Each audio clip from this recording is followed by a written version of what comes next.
മറയേണ്ടതോർത്ത്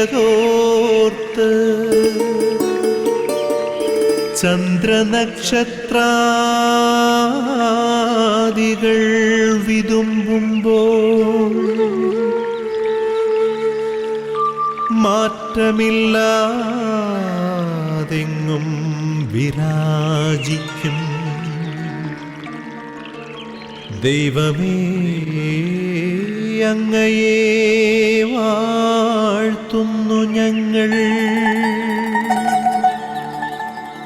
ഉദിച്ചെങ്ങും പ്രഭതൂകും പാരിലെ സൂര്യരശ്മിയേക്കാൾ പ്രശോഭിച്ചെന്നും പ്രസാദമേകുന്ന ദൈവമേ, അങ്ങേ മഹിമാവെത്ര മനോജ്ഞം.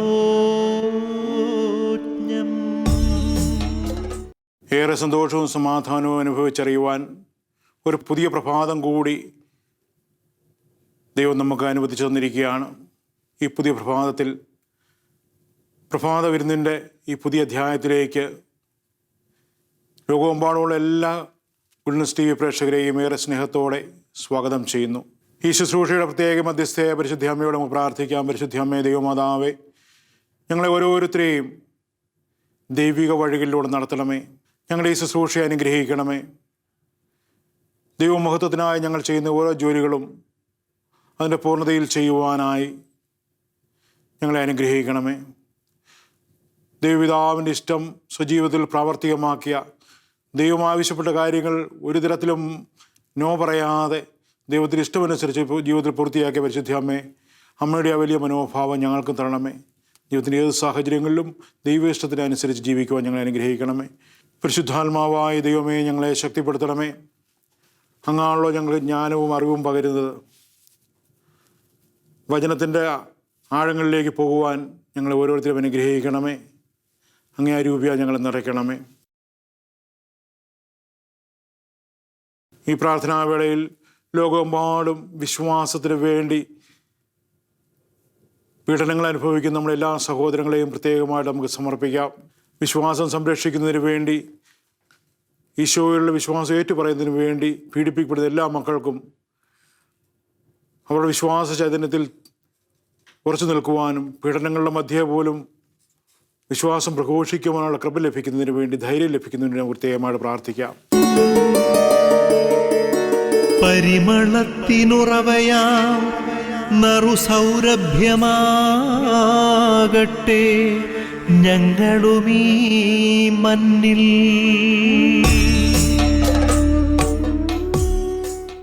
തോബിത്തിൻ്റെ പുസ്തകം 4-ാം അധ്യായം 21-ാം വാക്യത്തിൽ നാം ഇങ്ങനെ കാണുന്നുണ്ട്. ദൈവത്തിൻ്റെ വചനം നമ്മെ ഓർപ്പിക്കുന്നു, നിനക്ക് ദൈവത്തോട് ഭക്തി ഉണ്ടായിരിക്കുകയും നീ പാപത്തിൽ നിന്ന് ഒഴിഞ്ഞു നിൽക്കുകയും അവിടുത്തേക്ക് പ്രീതികരമായത് അനുഷ്ഠിക്കുകയും ചെയ്താൽ നിനക്ക് വലിയ സമ്പത്ത് കൈവരും. നമ്മളൊക്കെ ഈ ലോകത്തിൽ ഒരു പരിധിവരെ ജീവിക്കുന്നത് സമ്പത്ത് നേടാനും കൂടിയാണ്. ഒത്തിരി പരിശ്രമങ്ങൾ നമ്മുടെ ഭാഗത്ത് ഉണ്ടാകുന്നുണ്ട്. സമ്പത്ത് നേടുക, സുഭിക്ഷമായിട്ട് ജീവിക്കുക, സന്തോഷമായിട്ട് ജീവിക്കുക എന്നുള്ള ഒരു മനോഭാവം നമ്മളിലൊക്കെ ഉണ്ട്.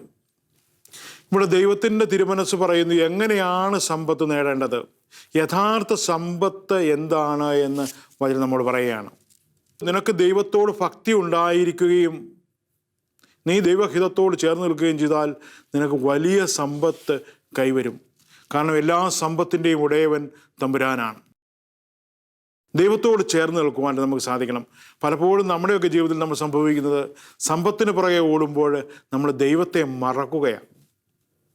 അതുകൊണ്ടാണ് ജീവിതത്തിൻ്റെ പല മേഖലകളിലും നമുക്ക് പരാജയങ്ങൾ ഉണ്ടാകുന്നത്. എല്ലാം വിജയമെന്ന് കരുതി, അല്ലെങ്കിൽ എൻ്റെ സാമർഥ്യം കൊണ്ട് എല്ലാം എനിക്ക് നേടിയെടുക്കുവാൻ സാധിക്കുമെന്ന് കരുതി നാം നെട്ടോട്ടം ഓടുമ്പോൾ നമ്മുടെ ജീവിതത്തിൽ സംഭവിക്കുന്ന പരാജയങ്ങൾക്ക് കാരണം ദൈവത്തെ മാറ്റി നിർത്തുന്നുള്ളതാണ്. അതുകൊണ്ടാണ് തോബിത്ത് പിന്നെ അവനോട് പറയുന്നത്, ഈ പാപത്തിൽ നിന്ന് ഒഴിഞ്ഞു നിൽക്കണം. ജീവിതത്തിൽ സന്തോഷമുണ്ടാകണമെങ്കിൽ, വിജയമുണ്ടാകണമെങ്കിൽ, നേട്ടങ്ങൾ ഉണ്ടാകണമെങ്കിൽ നമ്മൾ ആദ്യമായിട്ട് ചെയ്യേണ്ടത് നമ്മൾ പാപത്തിൽ നിന്ന് ഒഴിഞ്ഞു നിൽക്കണം. അതുപോലെ ദൈവത്തോട് ഭക്തി ഉണ്ടായിരിക്കണം. ഈ രണ്ട് കാര്യങ്ങൾ കൊണ്ടെങ്കിൽ നിനക്ക് നിരവധിയായ അനേകം സമ്പത്ത് കൈവരുമെന്ന് വചനം പറയുകയാണ്. നമുക്കൊക്കെ ഒന്ന് ചിന്തിച്ച് നോക്കാം, നമ്മുടെ മനോഭാവം ഈ രീതിയിലുള്ളതാണോ? അതോ നമ്മൾ സമ്പത്തിന് വേണ്ടി മാത്രം നെട്ടോട്ടം ഓടുന്നവരാണോ? ഈ സമ്പത്ത് നേടുന്നതിന് വേണ്ടി ദൈവത്തെ പോലും മാറ്റി നിർത്തുവാനുള്ള ചങ്കൂറ്റം നമ്മൾ കാണിക്കാറുണ്ടോ? അല്ലെങ്കിൽ ധിക്കാരം നമ്മൾ കാണിക്കാറുണ്ടോ? ഇതൊക്കെയാണോ നമ്മുടെ ജീവിതത്തിലെ പരാജയങ്ങൾക്കുള്ള കാരണമെന്ന് നമ്മൾ ചിന്തിക്കുന്നത് നല്ലതാണ്. നമ്മുടെയൊക്കെ ജീവിതത്തിൽ പലപ്പോഴും പക്വതയോടും കാര്യക്ഷമതയോടും കൂടി ചിന്തിക്കേണ്ട ചില അവസരങ്ങളിൽ പോലും നമ്മളിപ്പോൾ അതിനൊന്നും മുതിരാതെ തോന്നലുകൾക്കനുസരിച്ച് ജീവിക്കുന്ന മനുഷ്യരായി തീരാറുണ്ട്. അപ്പോഴപ്പോൾ എനിക്ക് എന്ത് തോന്നുന്നോ അതിനനുസരിച്ച് പ്രവർത്തിക്കുക. നമുക്കറിയാം, അത് മൃഗങ്ങളുടെ പ്രകൃതമാണ്. തോന്നലുകൾക്കനുസരിച്ച് ജീവിക്കുക എന്നുള്ളത് മനുഷ്യപ്രകൃതമല്ല, മനുഷ്യൻ ചെയ്യേണ്ട കാര്യമല്ല. അത് വിശേഷ ബുദ്ധിയില്ലാത്ത മൃഗങ്ങൾ ചെയ്യുന്ന കാര്യമാണ്. ഇത്തരത്തിലുള്ള മനോഭാവം അല്ലെങ്കിൽ ഇത്തരത്തിലുള്ള സ്വഭാവ വിശേഷം നമ്മുടെ ജീവിതത്തിൽ ഉണ്ടായോ എന്ന് നമ്മളൊന്ന് ആത്മപരിശോധന ചെയ്യുന്നത് നല്ലതാണ്. തോന്നലുകൾക്കനുസരിച്ച് ജീവിക്കുന്ന വ്യക്തിയാണോ ഞാൻ?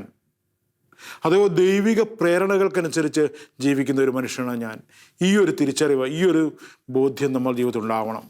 അല്ലെങ്കിൽ നമ്മൾ പണത്തിന് വേണ്ടി, നേട്ടങ്ങൾക്ക് വേണ്ടി നെട്ടോട്ട് പോലും ഒന്നുമില്ലാത്തവനായി, ഒന്നും നേടാത്തവനായി നിരാശയിലേക്ക് കൂപ്പുകുത്തുകയും ചെയ്യും. ജീവിതത്തിലെ ചില അവസരങ്ങളിലെങ്കിലും നമുക്ക് ജീവിതത്തിൽ ഉണ്ടാകുന്ന വെല്ലുവിളികളോട്, പ്രതികൂല സാഹചര്യങ്ങളോട് ക്രിയാത്മകമായി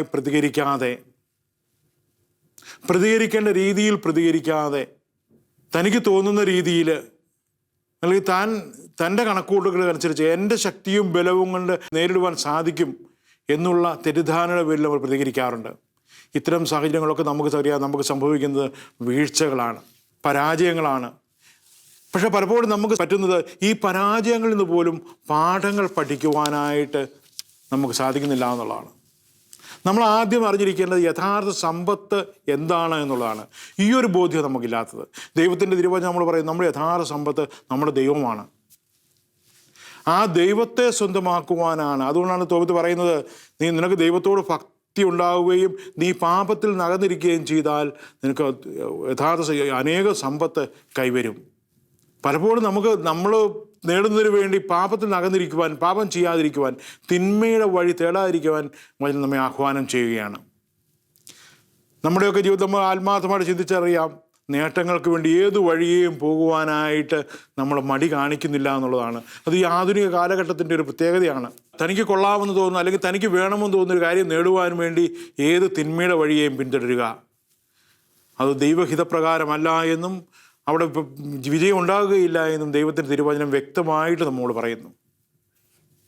അതുകൊണ്ട് ആ വചനം പറയുന്നുണ്ട്, സമ്പത്ത് നേടാൻ അമിത അധ്വാനം ചെയ്യരുത്, അതിൽ നിന്ന് ഒഴിഞ്ഞു നിൽക്കാൻ വേണ്ട വിവേകം നീ കാണിക്കണം. സമ്പത്തിൻ്റെ മേൽ കണ്ണു വയ്ക്കുമ്പോഴും അത് അപ്രത്യക്ഷമാകും. കഴുകനെ പോലെ ചിറക് വിരിച്ച് ആകാശത്തിലേക്ക് പെട്ടെന്ന് അത് പാഞ്ഞു പോകും. സുഭാഷിതങ്ങളുടെ പുസ്തകം 23-ാം അധ്യായത്തിൽ നാം ഇത് കാണുന്നുണ്ട്. സമ്പത്തിൻ്റെ മേൽ അല്ലെങ്കിൽ നേട്ടങ്ങളുടെ മേൽ അമിതമായി നീ കണ്ണു വയ്ക്കരുത്. സമ്പത്തിന് വേണ്ടി മാത്രം നീ ജീവിക്കരുത്, നേട്ടങ്ങൾക്ക് വേണ്ടി മാത്രം നീ ജീവിക്കരുത്. അങ്ങനെ ജീവിച്ചാൽ സംഭവിക്കുന്ന കാര്യമാണ് തിരുവചനം പറയുന്നത്. നീ അത് നേടിയെടുക്കുമെന്ന് കരുതുന്ന സമ്പത്തിന് വേണ്ടി കണ്ണുവയ്ക്കുമ്പോഴും അത് അപ്രത്യക്ഷമാകും. നമ്മൾ ഒരു വശത്ത് നിന്ന് സമ്പത്ത് കൂട്ടിക്കൂട്ടി വരുമ്പോഴത്തേക്കും മറുവശത്തു കൂടി അത് അപ്രത്യക്ഷമായിക്കൊണ്ടിരിക്കും. ദൈവഹിതം അനുസരിച്ചല്ല നമ്മൾ അതിനുവേണ്ടി പ്രയത്നിക്കുന്നതെങ്കിൽ.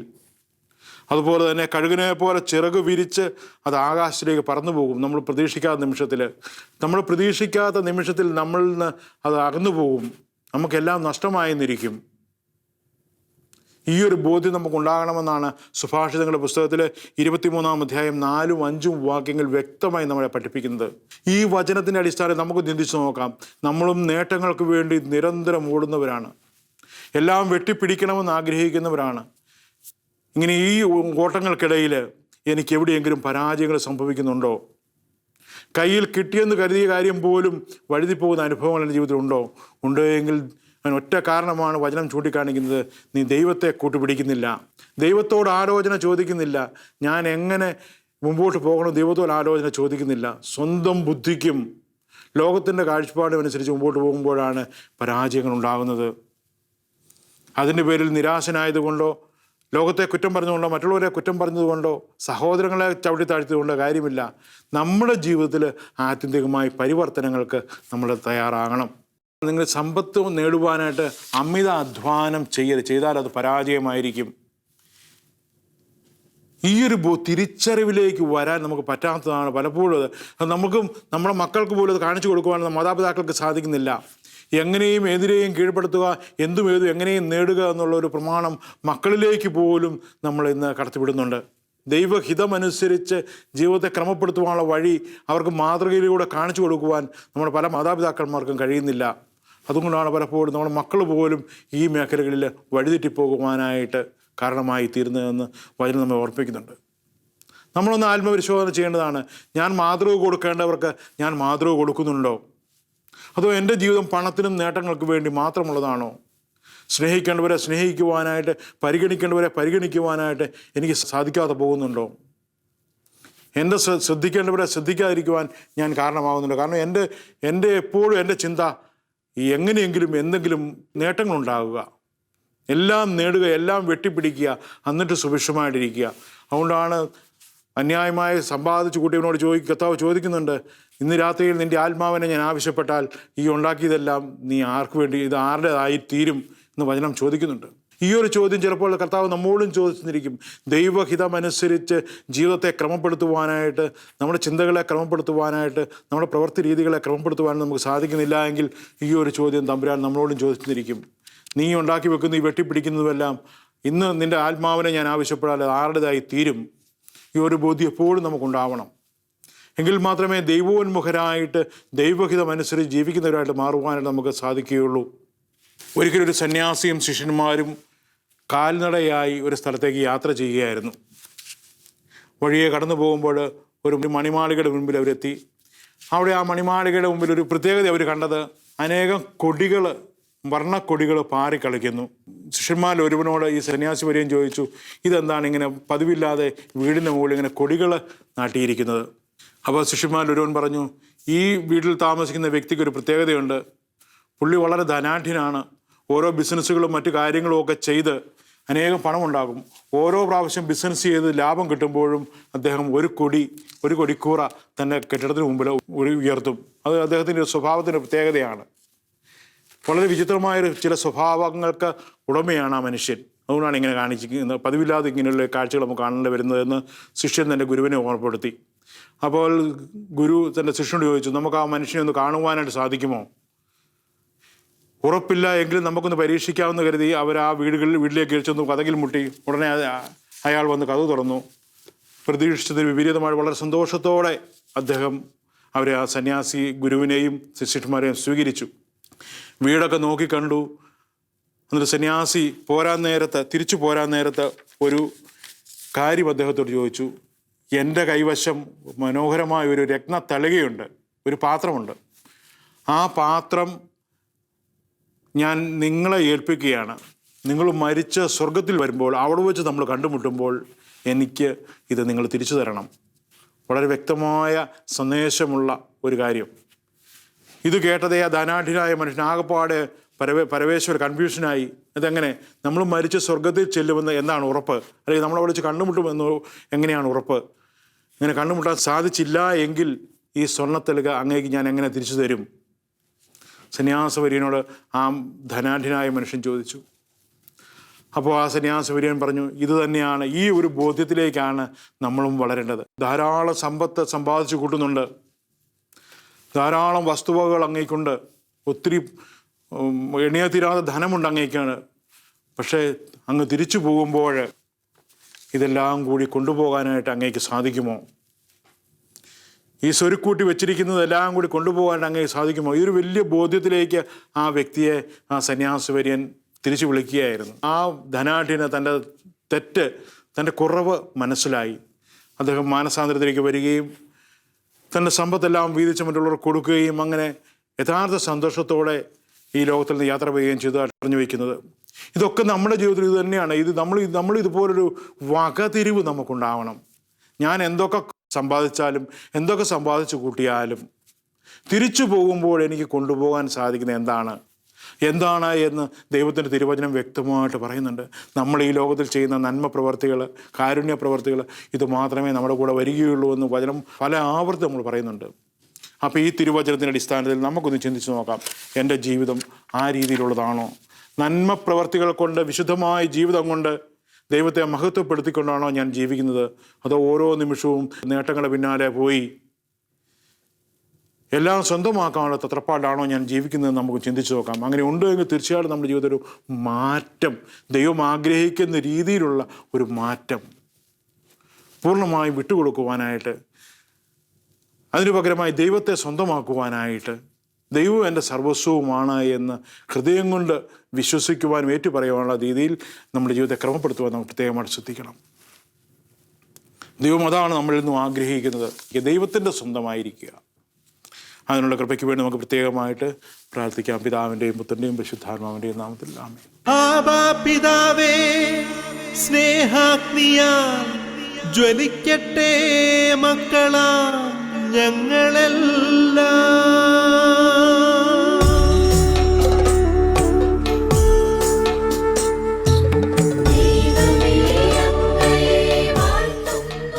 പിതാവും പുത്രനും പരിശുദ്ധാത്മാവുമായ ത്രിത്വക ദൈവമേ, ഞങ്ങളങ്ങെ ആരാധിക്കുന്നു. ഞങ്ങളുടെ ഓരോരുത്തരുടെയും ജീവിതത്തിൽ ദൈവത്തെ സർവ്വസമ്പത്തുമായി കരുതുവാനും ആ സമ്പത്ത് സ്വന്തമാക്കുവാനും ഞങ്ങളെ അനുഗ്രഹിക്കണമേ. ത്രിത്വക കൂട്ടായ്മയിലെ പോലെ ആ സ്നേഹം പോലെ ആ സ്നേഹത്തിൻ്റെ കൂട്ടായ്മയിൽ ജീവിക്കുവാൻ ഞങ്ങളെ അനുഗ്രഹിക്കണമേ. പരിശുദ്ധമേ ദൈവമാതാവേ, ഞങ്ങളെ ഓരോരുത്തരെയും വഴി നടത്തണമേ. സ്നേഹത്തിൻ്റെ അരൂപിയിൽ ജീവിക്കുവാൻ, ദൈവത്തിന് സർവ്വതും സമർപ്പിക്കുവാൻ, എല്ലാം ദൈവഹിതം പോലെ സംഭവിക്കുവാനുള്ള അമ്മയുടെ ആ വലിയ മനസ്സ്, ആ വലിയ ഹിതം, ആ തിരിച്ചിത്തം ഞങ്ങൾക്കും പ്രദാനം ചെയ്യണമേ. ജീവിതത്തിൻ്റെ ഏത് സാഹചര്യങ്ങളിലും ദൈവത്തിൻ്റെ തിരുമനസ്സറിഞ്ഞ് ജീവിക്കുവാൻ ഞങ്ങളെ അനുഗ്രഹിക്കണമേ.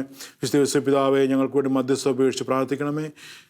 എല്ലാം ദൈവഹിതത്തിന് വിട്ടുകൊടുത്തുകൊണ്ട് ദൈവം ആജ്ഞാപിച്ചത് മാത്രം ചെയ്ത് ജീവിതത്തെ മഹത്വപ്പെടുത്തി അങ്ങയുടെ ജീവിതശൈലി സ്വന്തമാക്കുവാൻ ഞങ്ങളെ അനുഗ്രഹിക്കണമേ. സകല മലാഹമാരെ, വിശുദ്ധരെ ഞങ്ങൾക്ക് വേണ്ടി മധ്യസ്ഥ ഉപേക്ഷിച്ച് പ്രാർത്ഥിക്കണേ. പ്രത്യേകമായിട്ട് ഞങ്ങളുടെ കാവൽ മലാഹമാരെ ഞങ്ങൾ ഓരോരുത്തരെയും വഴി നടത്തണമേ. ഞങ്ങളുടെ ജീവിതത്തിൽ ഓരോ നിമിഷവും സന്തോഷവും സമാധാനവും ദൈവിക ചൈതന്യവും നിറഞ്ഞ ജീവിതം നയിക്കുവാൻ ഞങ്ങളെ സഹായിക്കണമേ. ദൈവം കൂടെയുണ്ടെങ്കിൽ ഞങ്ങൾക്കൊന്നിനും കുറവില്ല എന്നുള്ള ആ ബോധ്യത്തിലേക്ക് ഞങ്ങളെ വളർത്തണമേ. നിത്യം പിതാവും പുത്രനും പരിശുദ്ധാത്മാവുമായ സർവേശ്വര എന്നേക്കും ആമേൻ.